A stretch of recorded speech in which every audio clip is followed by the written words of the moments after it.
Hello, everybody, and welcome to BC Buckets. I'm Matthew Brune, and joining me is Colin Mitchell. And today, Colin, we have Dylan Harper, 6'5" freshman from Rutgers, 29 games, missed a couple with injury, but came back and was fine. 32 minutes, 19 points, 4 boards, 4 assists, 57% from 2, 33% from the line.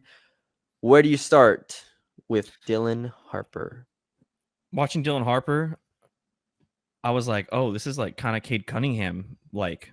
That's a I comp guess, I've seen a lot. I guess, kind of give, Not but my comp, but it is a comp I've well, seen it's a lot. kind of a comp because he doesn't have the pull up game that Cade Cunningham has. But in terms of the way that I feel like he controls the offense, that's kind of what I saw there, especially at a Rutgers team that left It's a lot god to be awful. desired. Yeah, Was left a god lot. oh, I I was watched trying to be way too nice, but much. left a lot left a lot to be desired. So him being able to do as well as he did and control the offense as well as he was able to in that offense, uh, I really liked seeing that. I mean, obviously there's going to be things that we get into that are going to decide whether he's going to be like an Anthony Black or if he's going to be more like a Cade Cunningham. But I think that he is a guard that controls the offense is how I would describe him.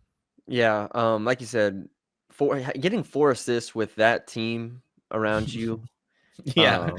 it was basically like a mid-major team outside of Ace Bailey around him. It was just a mess to watch, and I hated watching their games as much as we did for this. But to get into the strengths, to start there, obviously for anybody who's watched him or heard anything about him, it all starts at the rim. The rim pressure, Mm-hmm. his ability to finish, his ability to create advantages in the half court. He shot 65.3% at the rim in half court settings. That's where you start with him, and the ability to put pressure on the basket opens up everything else for his game. On that Rutgers team, there was very limited spacing, and he still found ways to maneuver. I'm very interested to see how he looks on an NBA court with that added spacing and the ability to get downhill. Navigates ball screens really well. I was intrigued and impressed by his pace that he played with and the change of it. His ability to go in and out. The handle, while I will get into a little bit, like the handle is not the tightest. It's not like I'm watching Steve Nash or Chris Paul dribble out there, Right. but it's very functional and it is creative enough to give him advantages. So I think that's where I start. He's big, he's strong, he gets the rim, he finishes, he plays with good pace, he doesn't get sped up, and he's crafty. So he also gets to the free throw line a lot, right? 5.8 attempts per game Yep. at the line, Yep. 75% on free throws. So a lot to like here for Dylan Harper, a lot of upside and a lot of creation ability, which is honestly one of the more important things when we do draft breakdowns is, can he not only create for himself, but can he get to the rim in a half court setting? Because that opens up the game for everybody else on the court. Yeah, and the things that he needs to improve on, I think, are almost not necessarily negatives, but for example, shooting. We're going to Yeah, mention his let's get shooting. into the shooting. We're going to mention his shooting. So he already has the ability to get to the rim, the ability to score in a multitude of different ways, getting to the rim, and he kind of has a shot. He's 37% on catch and shoot threes, and whatever. If he's able to develop that pull up off of a pick and roll or punish when people go under screens, and with being able to drive, it's going to make him a whole different player. Because right now, if he's unable to punish the defender for going under a screen or not keeping them honest, it's going to be really hard for him to get to the rim in the NBA. But if he's able to, that's when you start talking about not just a secondary playmaker. You start talking about a lead guard on a really good team. And if he's able to do that with his kind of, I would say his shot's a little flat, sometimes inconsistent. But if he's able to get to that, and we've seen flat shots before. Remember Tyrese Halliburton, the low release point. Obviously not the same type of shooter as he was in college, but if he's able to improve on that at all, and I think he can, that's going to be a huge thing to unlock his game. Because if he's able to do this on a Rutgers team that provided no spacing and be as efficient as he was at the rim, I can only imagine what he can do at the NBA level with spacing. Yeah, so the 3-point jumper is going to be a very interesting. That's the separator skill, right? Right. But it's not like it's broken. It's not like we're talking about the Thompson twins here or last Yeah. year's Ron Castle, shooting the ball. I go through last year's group of creating guards or 2 years ago group of guards that create, and I think you see the clear upside with him as opposed to them. I think the form isn't bad. Like you said, it's a little flat, but I do think there's an understanding of getting under it enough to Mm-hmm. where when he has his feet set, and this is why the catch and shoot numbers were so promising, 37%.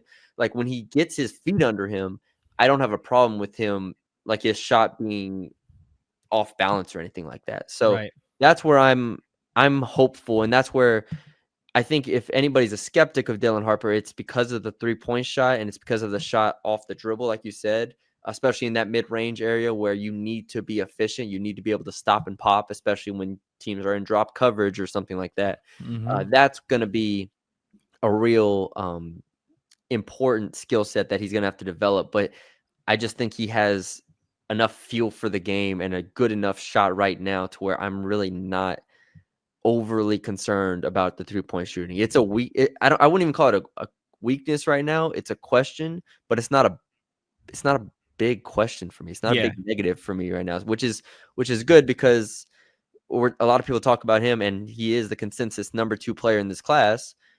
I mean, I don't even know for sure what his biggest weakness is on the court. Yeah, I think it would just be shooting off the dribble, or people have also said his defensive consistency. I'll give one here. Okay. I do think he's needs to improve greatly going to his right and finishing with his right. Okay. Just watching some of the times when he didn't finish at the rim, it was a lot of times with the right hand, or he would turn back. Like let's say he got in like a mid post situation, and the guy's sitting on that left hand, like Mm-hmm. he couldn't get to his right and do it. He would often try to turn and still try to shoot it with his left, Right. and it would be kind of awkward at times. So I do think the right hand, while it's not bad, it needs to develop, and that's honestly might be one of my biggest gripes with him is like he has to be able to go right more and finish right and get back to like his right when they're taking away his left. So that's kind of a specific thing that I noticed. But you were going to mention the defense, which I think Yeah. is solid. Like he has the I, frame for it. yeah, he has the frame for it. So it's not like some of the other players in this draft where they're going to have to make up, for basically their physicals. I think that Dylan is going to at the very least be a neutral defender in the NBA, Mhm. and a lot of his defensive lapses or uh, inconsistencies were probably caused from the fact that he had so much to do on offense at Rutgers. Yeah. I mean, quite literally one of the worst teams outside of those 2 players, Dylan Harper and Ace Bailey. So I'm gonna give him a little bit of grace on that, but I think overall it's going to be that pull up for me. I think off the dribble is going to be important because that's literally the difference between him being like an Anthony Black, where he's only able to get to the rim, but still facilitate, obviously, or be that kind of Cade Cunningham type where he's able to pop and which opens up the floor more and Yeah. makes people respect him. So I think his floor is pretty high. I think he'll be a lead guard. Or I think he can be a lead guard or a secondary playmaker off the bench. But if he's able to develop that pull up, I think you're looking at a lead guard and a really good team. Yeah. Like a clear all-star at that range if he Yeah. gets Yep. the jumper to go.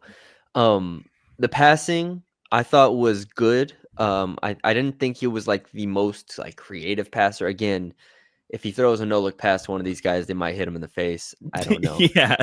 But like he was a very functional passer. Like he creates clear advantages and he can kick out to a shooter. He can very easily make the lob pass. Like he is a functional passer that I think sees the court well and is able to play off of his advantage. I think he's realized that very well. Mm-hmm. Another thing I'll say for which I think might be his last, my last like clear strength for him to get specific, is I do think he cuts really well. I think there were times when Ace had the ball and when others had the ball that he doesn't just stand there waiting for a catch and shoot 3. Like he will look to cut, and because he's so big, he can catch and go and dunk it. He can catch and go finish over contact and get Mm-hmm. fouled. So I think that kind of speaks to again his knowledge of the game, his feel for the game is at a very very high level. And I mean, people talk about all the time, like when in doubt, you just draft players that have that feel and knowledge of the game, and I think he Yeah. definitely checks that box. Is there anything else you have here in terms of I specifics don't here? think so. I He think is that okay for his handle. I know I talked about it earlier. I don't know, like when he gets pressured by small guards, I'm not really bothered by any of that you're at not all. bothered. I don't know. No. I don't know. I It feel like wasn't like. I when you're want to see him somebody, like turn his back and like use his strength a little bit more at times. yeah. But he obviously like when he gets separation, when he gets a chance to get a shoulder into somebody, then it's better. But there were times where like smaller guards, I felt like we were able to crowd him and make him uncomfortable. But that might just be a little nitpick. My question here is, do you have him closer to Cooper Flag or do you have him closer to the field? I would almost, in a way, put him in his own. It'd be Cooper Flag in tier, and then I'd Yes. almost put Dylan Harper in a tier, and then the rest, the field. Yeah. I just think because again, he's one of these players that I think has a very high floor because of his ability to get to the rim and play make and not turn the ball over. And then his size is going to keep him on the floor, even if his defense in itself isn't an incredible upside. So, that's why I think his floor is going to be high. When you get into like an Ace Bailey, I think Ace Bailey's floor could possibly be pretty low, depending on how you look at him, or any of these other players 3 through 5, or however deep you want to go. So I'd probably put him by himself, not necessarily that type of superstar, because we've already talked about Cooper Flag being kind of the best players in college. I mean, since you said Anthony Davis when we went over it, outside of Wemby, but yeah, I mean, if you put him by himself, I mean, last year he's the number 1 pick.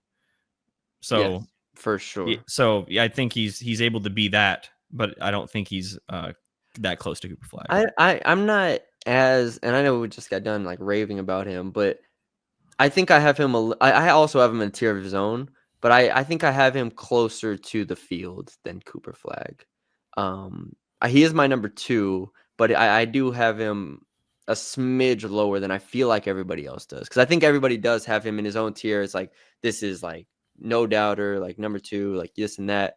I don't know. I feel like I'm a little higher on him than I was with like Amin Thompson, but I'm not like over the moon. Like I'm not like way higher than I was with like Amin and some of the other guys. Like Yeah, I mean, I think when you look at guys like that, they have in your mind higher potential. When you look at like the Thompson twins' athleticism and playmaking ability, but they have such a bad weakness. Whereas I don't think Dylan Harper has anything that's incredible or super, super elite, but he has that feel for the game that I think is really, really good. He has that size. He has the ability not to turn the ball over, and is not so one-dimensional with getting to the basket that I think it's impossible for him not to be an NBA player and be at least a 6 man in the NBA. So is his potential as high as like an Amin Thompson or one of the superstars that have been drafted, in however many drafts back? Maybe not, but that doesn't mean that he also can't be a really, really good player on a good team. All right, let's get to comps.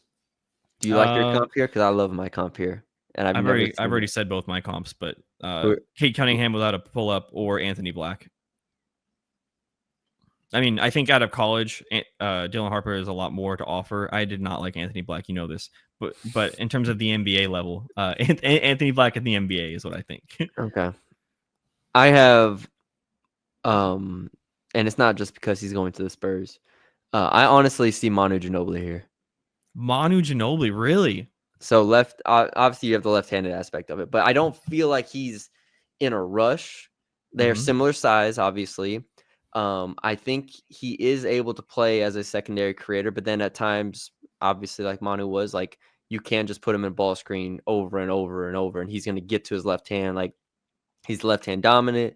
The 3-point shot was something that early in Manu's career had to kind of get going a little bit. A lot of it was off the catch. He was never really like a pure one isolation, like I'm going to give you this mid-range jumper type thing with Manu. So I think Dylan Harper has that kind of ability with his game to get to his left hand, get to the rim consistently, and kind of use his dribble functionally instead of and he's a good passer. Manu obviously was a very good passer. I think that's kind of where they. But do you think defensively he's going to be as good as that? I think Manu was a playmaker defensively. He wasn't like a stopper. Yeah, he wasn't going to stop anybody. But I don't know if Dylan Harper is going to be a playmaker on defense.